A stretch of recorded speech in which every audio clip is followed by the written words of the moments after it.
I think, we're in a time where some people make their career out of bad-mouthing other people, or they make a career out of, trying to belittle people or their art, or I get opinions, but my thing is I have a million opinions, but I'm not nasty about it.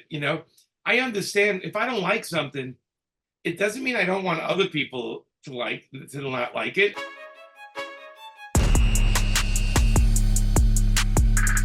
All right. I'd like to welcome to the Asylum an especially fantastic guest, Jimmy Palmiotti, comic book god, kickstarting maven. Welcome to the Asylum. It's a pleasure to have you here. Thank you, Steve, man. It's fun to be here. I'm happy to be here. Yeah. So how are things in 2024 for you so far? So far, so good. Just got back from a convention in Ontario outside LA. That was terrific. Actually, we took a couple of days off beforehand because I owed Amanda a little vacation. So we went down to Palm Springs, and for a very reasonable price, I got to rent Howard Hughes's house. Whoa. Which was, if you look it up, you look up Palm Springs, Howard Hughes's house, you'll see what it looks like. It's sort of like everything you ever wanted in a house, but will never be able to afford. It had a pool, it had a hot tub, it had 3 bedrooms. Because it was Howard Hughes, they had these little things on the floor where you hit your foot and it turns the lights on, because he was a germaphobe, so he didn't like to touch anything. And it even had bullet holes in some of the windows, which I was told a story where it was Howard Hughes. It was a director, a producer that they didn't want to name for some reason, and a director who is Rosemary's Baby. I'm trying to remember his name. I don't remember. I know it. Yeah, it's with Mia Farrow. Right. He's not allowed back in the U.S. That guy. Anyway, Polanski. Roman Polanski. It's Roman Polanski, Howard Hughes, and a third person director. I think it's one of the Western directors. Anyway, he had a gun on him. Howard Hughes said, "Hey, look, you see this windows? All these windows are bulletproof." And he just pulled out a gun and shot the window while they were sitting at the table. So that bullet hole is there. And he said the guy proceeded to go outside and shoot in to see if it worked the other way, with them sitting there. And there's 2 bullet holes. There's one you can see in, and then you have to go outside, and it's going that way. I do like a house with history. And it was Ava Gabor's house before Howard Hughes bought it. Oh, man. The stories the walls could tell. Yeah, we went with a couple of friends. So by the time we did it, it actually was a lot cheaper than a hotel. Right. And we got to use the pool and the hot tub. But it is the desert, and you have to look at, like, you're sitting in 100-degree weather in May. Yes. But other than that, that was cool, and the con was great. Busy at the con, and just getting ready. I think I have I got Heroes Con coming up, and then I got a list of. Oh, I got Nashville, which I'd never been to Nashville. Yeah, that's just what I wouldn't mind hitting too. I would love to head to Nashville for various reasons. The music, it's a great sports town. Yeah, it's on my list. We're going in like 2 weeks, but it's like con season now, so yes, things are good. We're trying to fit work in between. Like, Amanda went to visit her family in San Francisco, so I'm trying to do all the work I can while she's gone, plus cleaning up the garage. And if you notice the wall behind me here, it's just madness. There's stuff everywhere. So when she's away, I get to throw out a lot of stuff and clean up. And then she's working with her iPad because she's got a story she's doing for the next Kickstarter I got going on. Sweet. So we've been busy, like in our nice kind of, we don't owe Marvel, DC, or anybody kind of work way right now. It's just when you kind of work for yourself, you kind of make your own deadlines. So we stick to the deadlines we make. Yeah, and I guess that's the beauty of charting your own course. It is. I mean, the reality is, and this, is you wind up working more. Like if I worked a 5-day a week, 40 hours a week job, it would be half the hours I spend on comics. But I chose this life, and it's all hustle. It doesn't matter how popular you get or you're whatever. It's constant hustle. Tomorrow I have like calls. I think I got Todd McFarlane tomorrow. Sweet. It's like we're talking, I'm doing a book for him, and it's just constant hustle. I love it. I wouldn't maybe I'd want to be a movie director. I think that would be fun too. But I don't think I'd want to do any other job, like other than making comics, because I can be, you could be the movie director, the actor, the producer. You could be everything in comics. I'm even coloring stuff now because during COVID I learned how to do some coloring. So all I have to do is lettering, and I got it all covered. You have a one-man stop right there. Yeah, it just means more work for me though. That's what I'm learning. So it's true. I miss my colorist. Well, speaking of working up for yourself, but also tracking back to working with DC, you have a new Kickstarter coming out, or actually it's on, Yes. and it's actually doing quite well, and it's for 21 Down. Can you give us some information on that? Sure. When I left Marvel Knights, because I only wanted to be there until we got out of the Chapter 11 thing, and honestly, the focus I wanted with Marvel Knights was to integrate some of the event characters, but also show everybody we could do it better than them, right? That was like Joe and mine arrogance, like, you guys make comics, Marvel comics every day, watch us make Marvel comics. And it worked out pretty good. And they got out of Chapter 11, and I wanted to do more writing.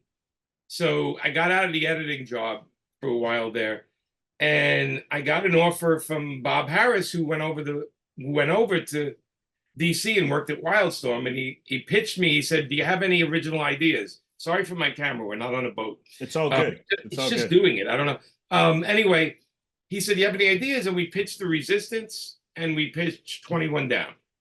The more successful book was 21 Down, which was basically about a guy named Preston Kills, who was like 20 years old, or just turning 20, and he has a power of seeing how people died. So it's past. Like he can find a fleck of skin of somebody and touch it, and he'll see a visual of how they died. But the story's a lot more complicated than that. It was 12 issues.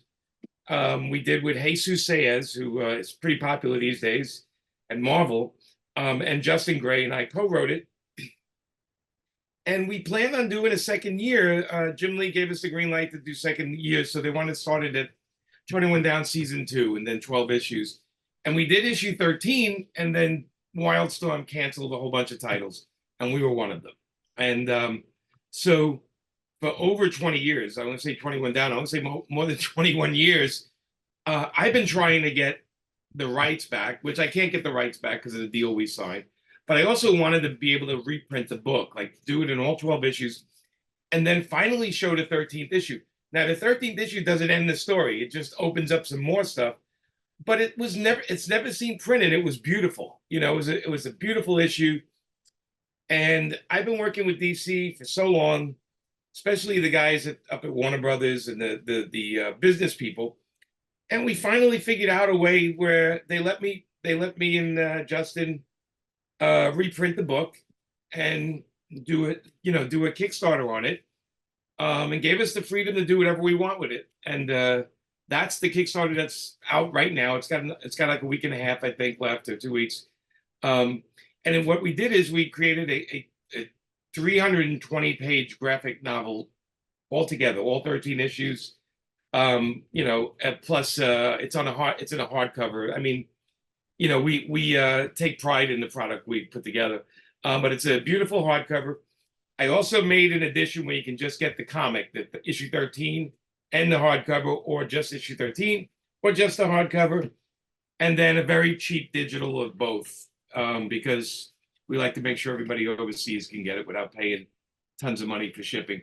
But even on the price of the hardcover, we priced it around for 5 different printers, and some of them were amazingly high, and one of them was just right. One of them just came in, and because I don't want to charge that much for the book, but the cost on it is like, it's not cheap either. They get you on everything, especially if you want end papers. And I wanted to, do a special cover on it, and people see it when I see it. But it was a really great, cooperation with DC. They were fantastic with me. Again, the business end of that place, they're just wonderful people. They totally love comics. And they said, we'd love to see it published too, So they gave me the permission to do it this one time during the Kickstarter. and that's it. Like, this is the time I print it, and it won't be reprinted, and this is a one-time deal with them. But I'm trying to show them that I got a little oomph and I can sell a book like that, because they normally look at something like that, and I get it. It's easier to reprint Batman or Superman or Green Lantern and make money, but to reprint something that's so specialized is kind of a money loss for them. So I'm hoping to show them that look, this is something that, look what I can do, and then maybe in the future we can work again on something fun, So I'm pushing the campaign. I've been away for the first 2 weeks of the campaign, so I've only been doing it social media, but now I'm catching up, like working with you, Steve, to go talk about it. It's the first time I'm actually talking about it, so I'm excited. I'm hoping people give it a look and give it a shot. Well, I've had a chance to hit the page, and it's fantastic. Full disclosure to anyone listening or watching, I backed it because I didn't catch it the first time around.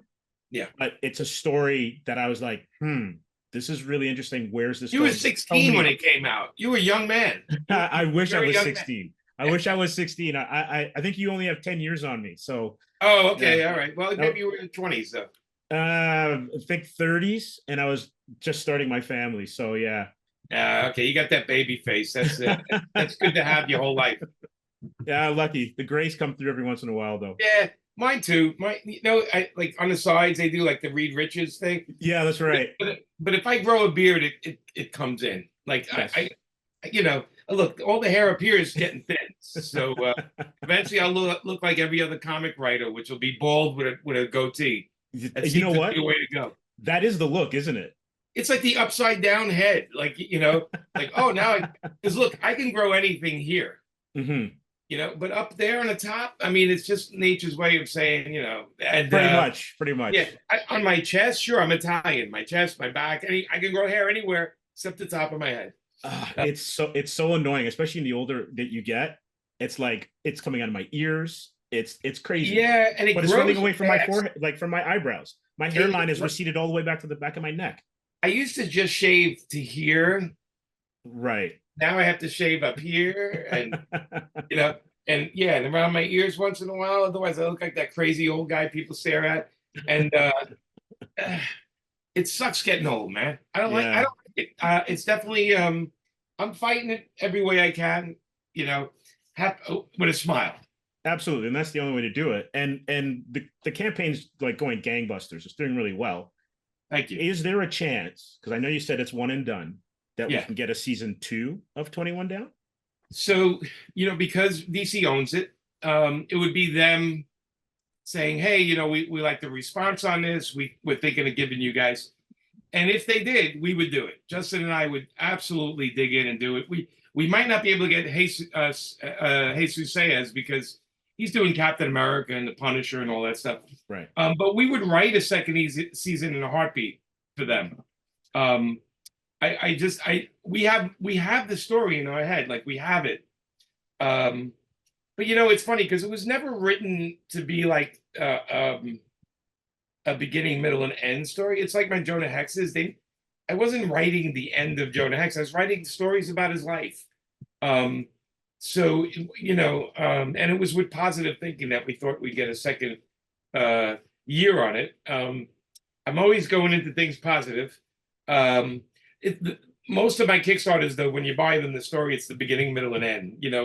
Even if I have to break it up to 2 or 3 issues, I still want a complete story in there, but it's never the end, right? When comics don't end. Batman doesn't have the final story. Right. Even when Superman dies, he comes back. We fall in love with these characters, so we always want to see more adventures of them. Most definitely. But I would do it. If DC asked, if DC knows, I would do 3 things for them. I would do this, I would do a new Jonah Hex series, and I would do a new Power Girl series with Amanda. They know that. They know that. But are they going to call me on it? Probably not. Right. But they know that. They know they have my ear. I have a terrific relationship with them. They're great people. So who knows? Things change. People's opinions change. Until then, we're just making our own comics right now. Gotcha. And I also saw some other news, and you can correct me if I'm a little bit off on this, but were you named to the board of directors for, let me see, Comic Art Fans? Yeah, Comic Art Fan Caf. Yeah, for the I'm helping them out. They do the OAX Original Art Expo, which is January this year in Orlando. They had the first con last year, and I helped with the guys out, and I also helped with Nick Barucci. We also did the auction on Saturday night. It's basically a convention if you love comic book art, if you collect comic book art, or if you want to see probably 100+ creators that are not in a dealer's room. Literally the whole convention is creators, their artwork in their table, and then art dealers, comic art dealers. It's the best place to buy comic art because you can buy directly from the artist, which is a lot cheaper than middlemen.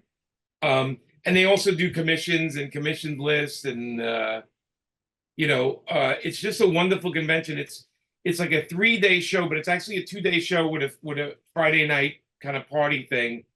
It's one of the best deals in comics too, because the hotel is right across from Universal, and it's a great hotel, and it's very traditional Comic Con, so you can get a room above the con and just elevator it down right into the con, and no matter how early or late you want to get there. So everybody that's booking now, it's limited though. It's a limited people, so they do cut it off. But you can get a hotel room right above the show, and there are so many guests at this show. The first year was amazing. I don't know if you heard anything. No, this is the first I've heard of it. Oh, okay, yeah. So the first year, it was this past September, January. It's my wife texting me. Excuse me. Good. It was the first. It was in January. It was sold out. It was so many artists. I know who sat with me. So me and Amanda sat here. Adam Hughes and Allison sat there.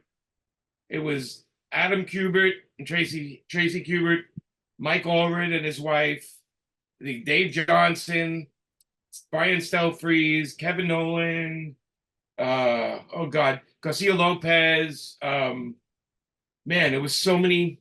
Wow. David Finch. It was so many people, and this year's group is insane. I mean, that's like a who's who of comics. Like, yeah, and like I said, it's not. There's no comic books there. Mm-hmm. It's all creators. You could bring your comics if you want them signed and stuff, but there's no dealers selling comics there. They're only selling comic book artwork. And that's amazing. Yeah, and every creator, we bought a Mike Allred painting from the auction. Actually, Amanda bid on it and won. But every creator there brings like sketches, and yeah, it's just a great show. If you've never been to the Comic Art Fans site, there's a link on the site. It's CAF, Comic Art Fans, and it's where everybody posts their artwork and stuff like that, and they trade.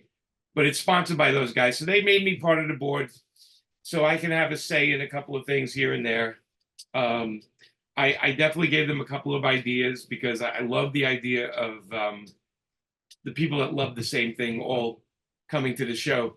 And big part of the show is the Friday before. It's just a celebration. It's an open bar in Florida in the middle of January. It's beautiful. Everyone was outside drinking. It was an open bar for hours. And then the cool thing is right outside the show, there's all these tables and chairs and all these things, and everyone's sitting there with their portfolios showing off their collection of art, And we had a bunch of people that never bought comic art before come to the show, and I have a box for $70 each or $75. A couple of 100 pages that I've inked over the years are in there, and people were picking through and taking them out because I want people to get into the hobby. So you have to make some stuff approachable. $75 is not a lot for a paid comic book page. Sounds like a lot, but in these days, that's like a dinner, And I had Paul Galassi pages in there, Paul Chadwick, all these different artists. There was different stuff in there. But anyway, they put me on the board, giving them advice. I'm meeting with the guys. We're shooting some ideas and promotion. But ticket sales are really good right now, and it's still half a year away. So if anybody's thinking of going, they should probably book it pretty soon, though.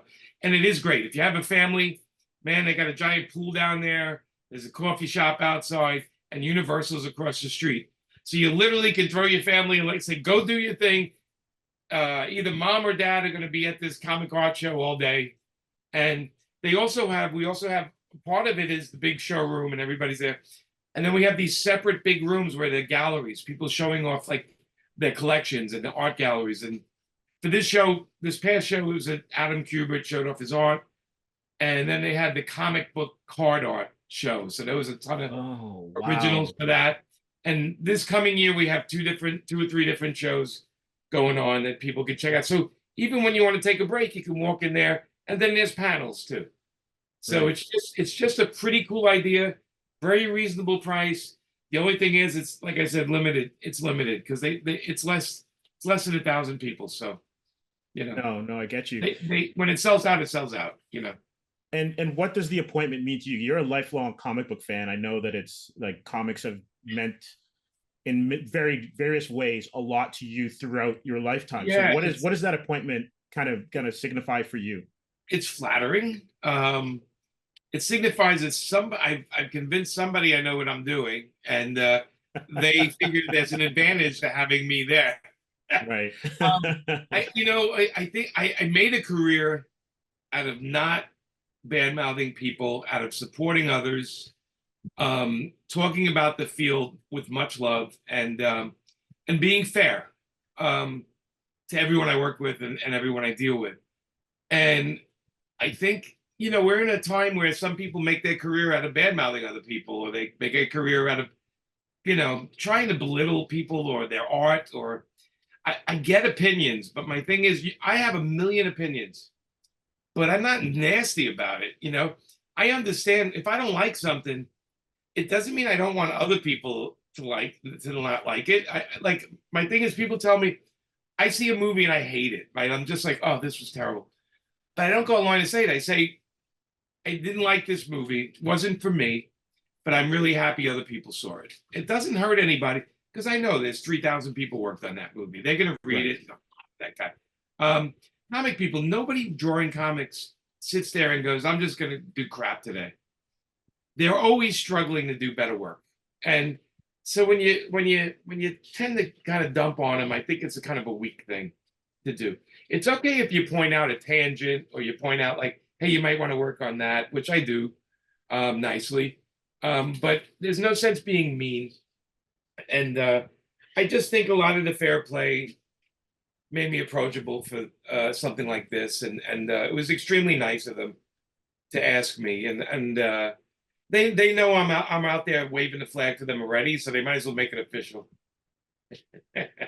Yeah, I'm thinking to like when I was a kid growing up in the 70s, and these kind of opportunities to like find comic art, heck, finding a comic book store was like mining gold, right? Right. And to be able, I'm just thinking like, imagine back in that time and you could have like, I don't know, Neil Adams, Kirby, Ross Andrew, Garcia Lopez, Keith Pollard, like the list is endless in one venue, and you could see all of their original pages. That would have blown my mind. Yeah, I look, when I was I went to the first Mighty Marvel convention, which was in '76, I think, and Jack Kirby was there. Wow. And Stan Lee was there. And I got to meet them both for 3 seconds. Kirby had a thing on his hand, so he couldn't sign anything. And Jack did like talk to a group of people, like in a panel room, And for me, that was my movie star kind of thing. Like I got to walk in the room with these guys and see the art. I couldn't afford it because I grew up very poor. So even when I saw Fantastic Four pages for like 10 or 20 bucks, I couldn't afford it, right? Because I paid to get in the show. But I loved seeing them. And it wasn't until I went to the High School of Art and Design in New York. And in '79, they had a thing called the Comic Arts Gallery in New York. And Bernie Wrightson had a show there. And I went the night Bernie was there. And I was a senior in high school, And I met Bernie. And I asked him 1,000 questions. I drove him nuts. I want to know what kind of brushes he used, what kind of pen, what kind of ink. I sat there and wrote it all down. Like I was figuring out Morse code. I was like, okay, right. He's telling me the secrets of comics. Little did I know I could never draw like him, but still, I got the brush he used, I got the pen he used, I got the ink he used. you know. And then 25 years later, I get to work with the guy. And I actually reminded him, I said, Bernie, I said, do you remember I was the kid at Comic Arts Guy? And he goes, you don't want to ask me what brushes and the pens. And oh my God, you drove me insane. And I'm like, and he goes, I'm glad you applied it. And I'm like, yeah, you know, I said, I said, you were my favorite artist and you were there. Like I got to meet you and he chatted to me, you know, he chatted with me like, you know, like treated me really nice. Like I was like, wow, you know, like how cool is this guy? I'll buy everything he ever does for the rest of my life. And I did, you know, and I saw him right before he passed away. Because he was going in for some more surgery, brain surgery and stuff. Yeah. And I saw him right before. And I thanked him because I didn't know if I ever see him again. I was like, I said, I just want to thank you for being such a great guy, like to me. You know, you had no reason to be so nice to me, and you were. You know, and I said, I don't know, I want you to know how much that means to me, you know. And I got to tell him that. I did tell him that all the time, by the way. But I just remember the last time I got to tell him, because I was thinking, like, God, I hope he's okay, but he wasn't okay after that, you know. Yeah. And that happens in life, right? We take people for granted, and we don't say. We always assume. I always say we all think that they already know on some level, but you'd be amazed how beautiful it is just to tell somebody, and how happy they ought to hear it. You know, it's true. Yeah. A question, because I was thinking about in terms of like inking technique, and because I'm new to the game in terms of like writing and drawing and all that kind of stuff. So I'm trying to stuff as much into my brain as possible, kind of like downloading the matrix of comics. Sure. When it comes to working like, because comics is such an ensemble kind of thing, you have all these different parts and different people on it. As an inker, when you get pencils, do you get a chance to practice on said person's pencils beforehand, or do you just dive into it? Because, you know, like in film, there's like a table read and stuff like that. I dive. I have something here. I'm just going to reach over for a minute. Sure.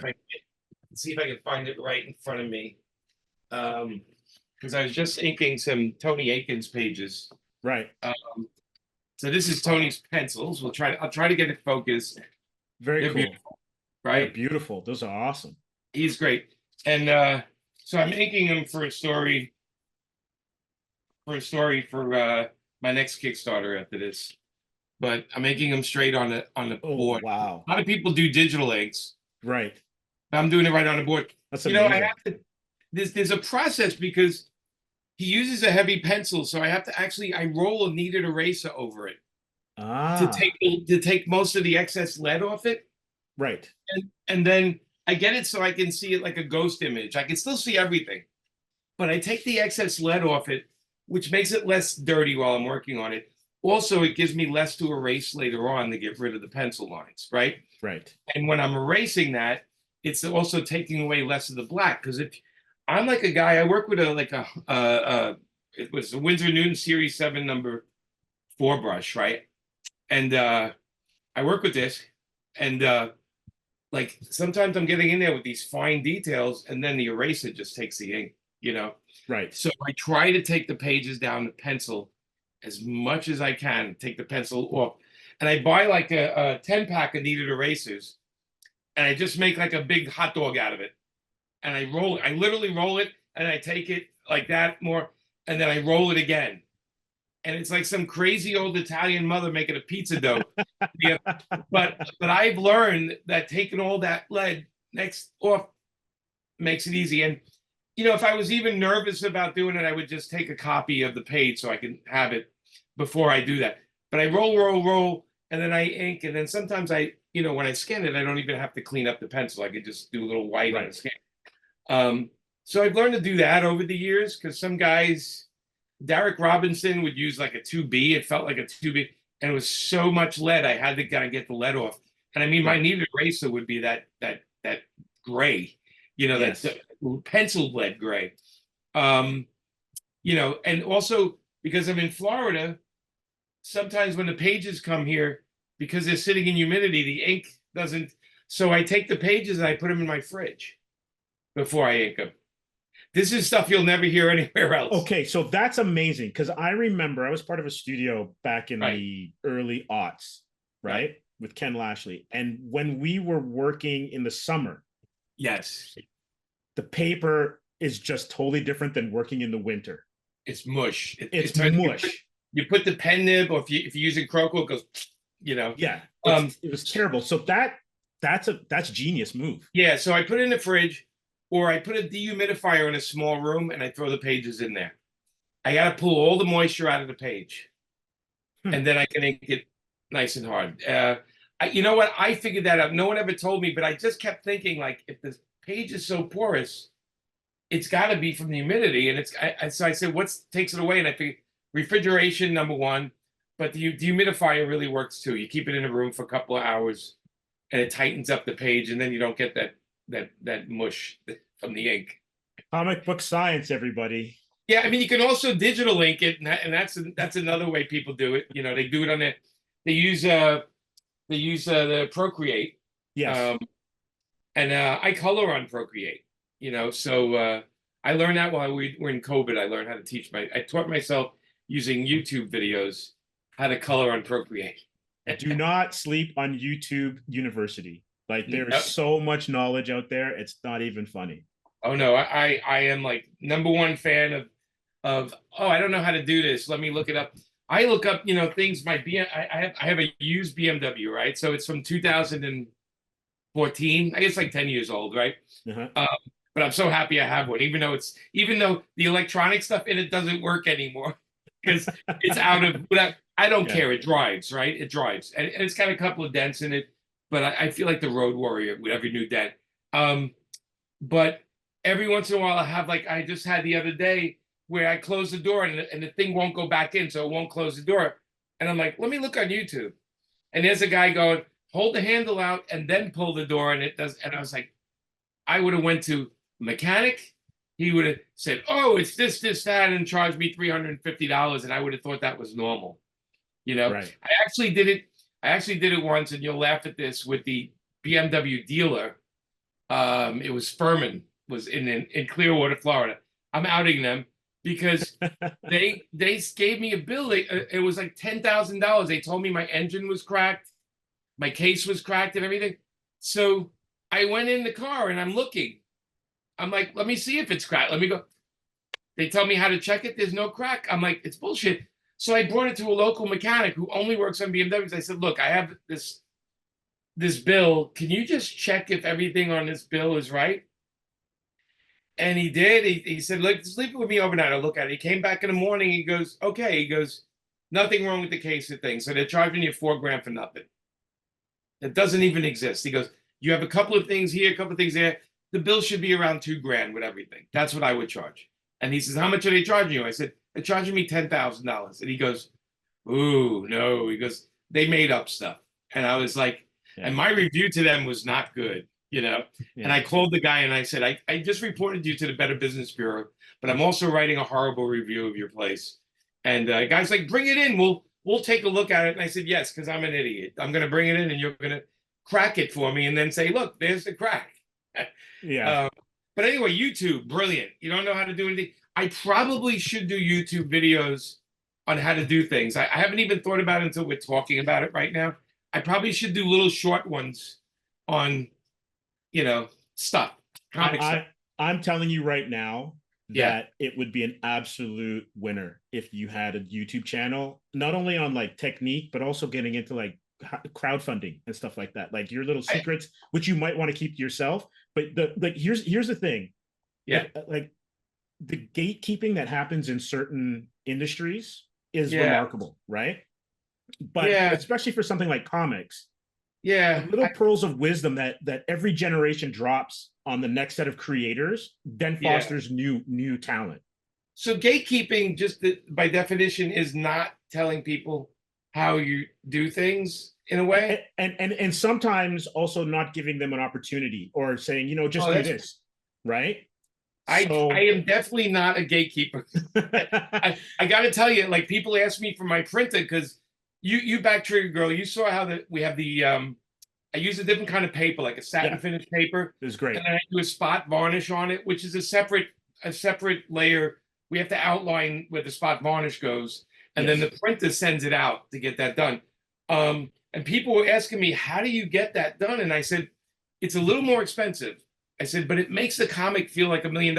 You don't want to get my Kickstarters, because I'm a tactile guy, right? Mm-hmm. So my books are more expensive than a $5.99 comic at the comic store. But I want people, when they feel it, to go, oh, I'm not going to throw this in the dollar bin. This is like, I have to bag this, right? Because we're tactile people. And I tell people every time, I'm like, here's my printer. Ask for this. Tell them you like how Jimmy's books look. And the printer's laughs. He goes, everyone wants to get their books like you. And I said, great. I don't care. I said, you guys are making more business? He goes, oh, yeah. I'm like, great, because then you can take better care of me. You know, Perfect. I'm throwing you some business, throw me a bone once in a while on some price. But I don't believe, I think the people that do that are afraid that somebody's going to steal their thunder or something. But I have to respect my own work. I got to say, what I write is different than other people's. I don't think there's anybody that does what I do. It might be why they have Eisners and I don't. But I write comics the way I like to read them. They're adult. There's always nudity. There's always something. There's always some violence, and there's always some very smart people. I love listening to smart people. I tend to write up to everybody. I don't write really stupid characters, unless we're working on something like The Pro or something. Then we know that we're setting them up for stuff. But I think if anybody's really gatekeeping, I think it's kind of a crappy thing to do, because that's how we learn to make things better for everybody in the business. I'll tell you, if I did videos, they'd be 10 minutes of, okay, your page is blurring, like just like we were talking, your page. Here's a couple of ridiculous things I do to make it better, or even needed erase a thing. I would just show people how I do it, and 10-minute video. That's it. One day when I have less to do, this wall behind me is an example of the madness I'm dealing with all the time. I'm trying to keep track of things. I wish I could turn the camera around. There's 100 Post-its all around my screen. Nice. Of things I got to do, and they're ridiculous. And then I have piles of, because I'm cleaning up my garage. So I have my buddy's address, because I found all these old video games. Remember these? Oh my gosh. Oh, for sure. And he says he has a Game Boy. And he goes, yeah, I play Game Boy. And I said, good, man. Those are going to you, man. I have no time for eBay and all that shit. Right. I'm like, somebody wants them, take them. I'm cleaning out my garage. Oh my God, I found crazy things, old pictures. Here's a good one. I found an old picture. Let's see if we can get it to focus a little bit. It's moving away, right? It's being an ass. Anyway, it's Garth Ennis's wedding. Oh, wow. And I'm sitting there with Garth, and there's Amanda, me, Derek Robinson, his wife, Nelson DeCastro, all these comic book people, all dressed up really nice. Nice. Anyway, I'm finding all these great things, No, that's great. No, and I want to end with just one last question. Okay. Crowdfunding. What have you learned from it? Okay. And how has it impacted your love of comics and your business sense through the years?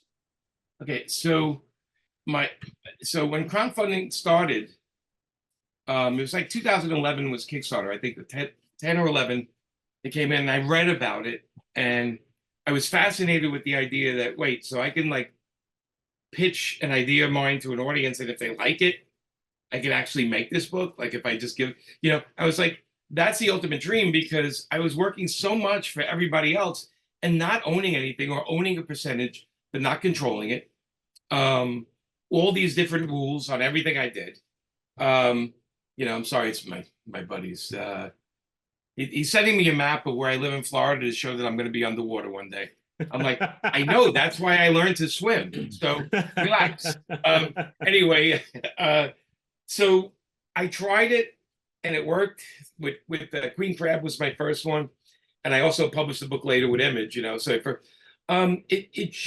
it made me realize that I didn't have to be held hostage to other people to do the ideas I want, because no matter, and you might know this, even when you pitch an idea you have, there's somebody else telling you to change it.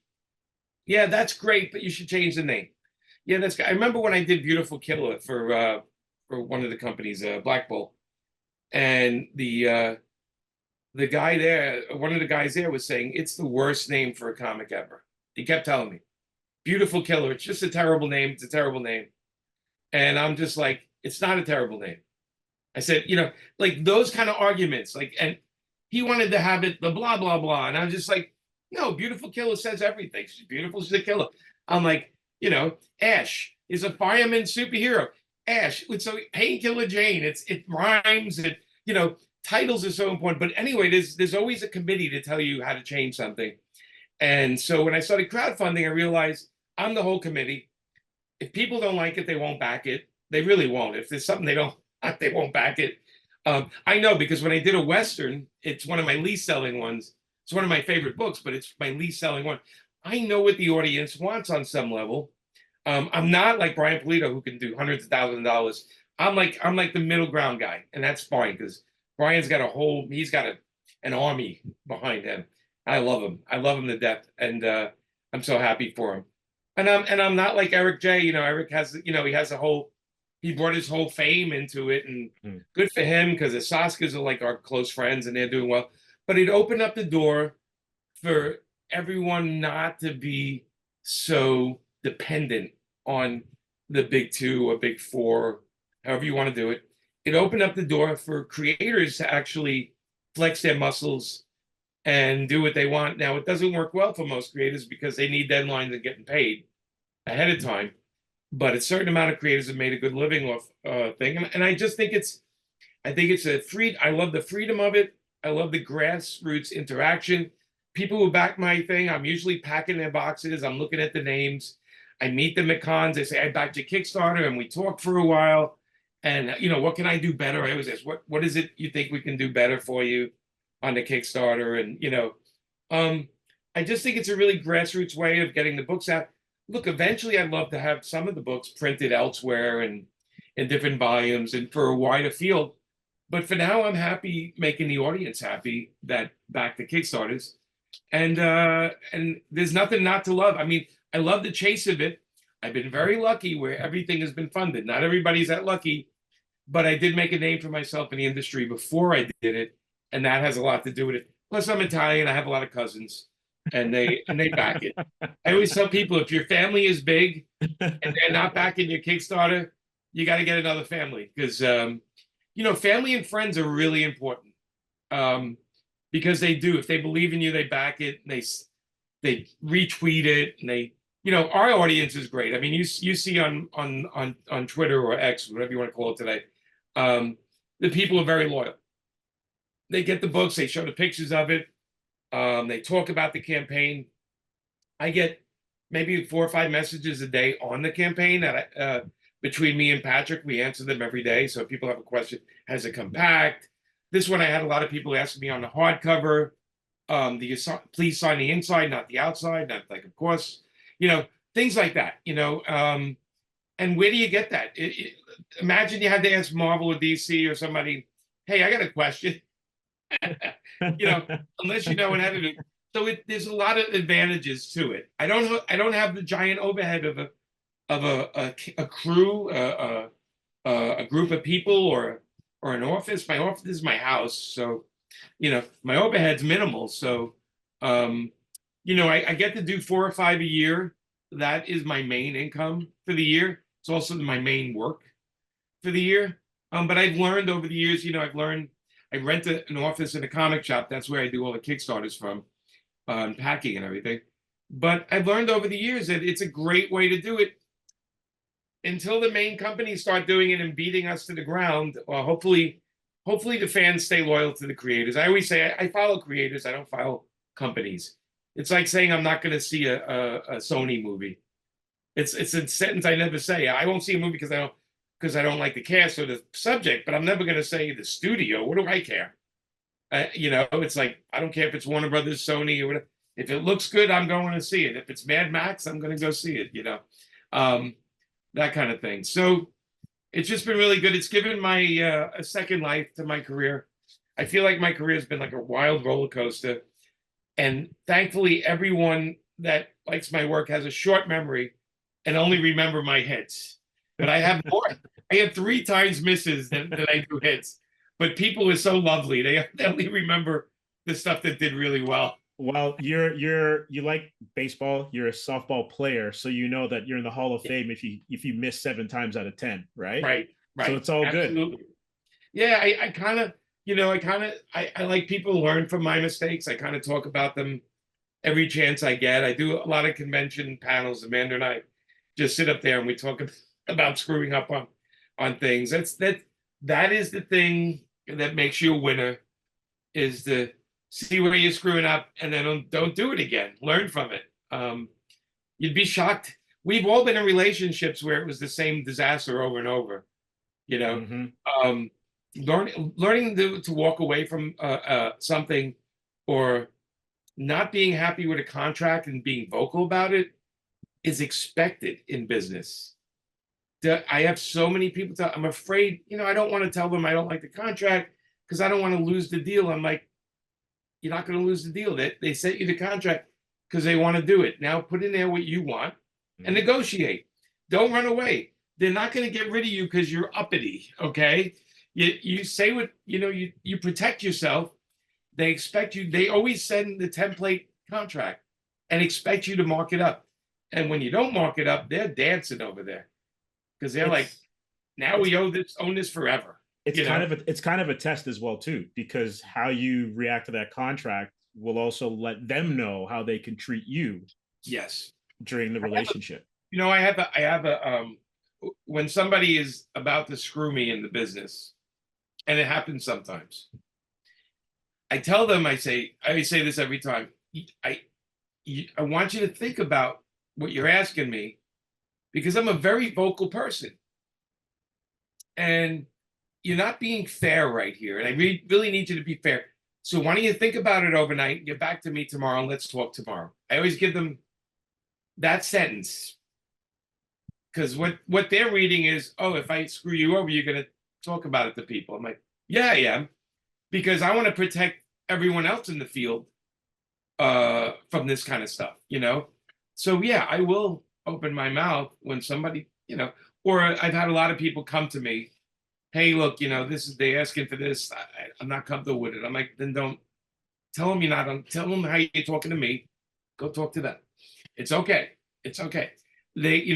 I think I don't know where that's from, but I think being polite, maybe we're weaning it off out of the kids a little bit. I'm not sure, but we don't owe corporations anything. Okay. And I've worked for them most of my life, but they owe me. I don't owe them anything. Okay. I've been keeping their IP alive for years. They're making movies. I'm not in those movies. I don't even notice. I'm not even in the credits. I get a thank you. You know how much thank yous cost? They cost nothing. I can thank you all day long, Steve. It doesn't cost me a dime. Yeah. So they need to play games. They need to get in. They need to be nicer, and we need to ask for more. And it's all good. I love writing other people's characters. It's great, but just be fair when you're doing it. That's all. No, I think that's about right. Yeah. And I think as a creator, that's the least you can ask for, right? Treated well and compensated fairly. I've been very lucky. I've fell on my face and gotten screwed by deals, so much so that I don't let it happen anymore. Right. But it's taken me years to figure out some of it. I just did work maybe 8 years ago for a company that only existed, it seemed, to sell IP, but I can't get my character back because they're in bankruptcy and this and that. And now I'm like, okay, now I have a new clause on my contract. If you go into bankruptcy, all rights revert back to me. I never thought I had to have that clause, but every time something happens, I'm like, I have to add something else, So it's how we learn. That's why lawyer is always needed. You always need a lawyer. No, I totally agree. Pay them what they want. It's worth it. Absolutely. Well, Jimmy, this was an absolute pleasure for me. I'd love to do it again sometime. Thank you for coming by the Asylum, and best of luck with the Kickstarter. Thanks, Steve. I appreciate it, buddy. We'll talk again, man. Absolutely. You take care. All right, you too.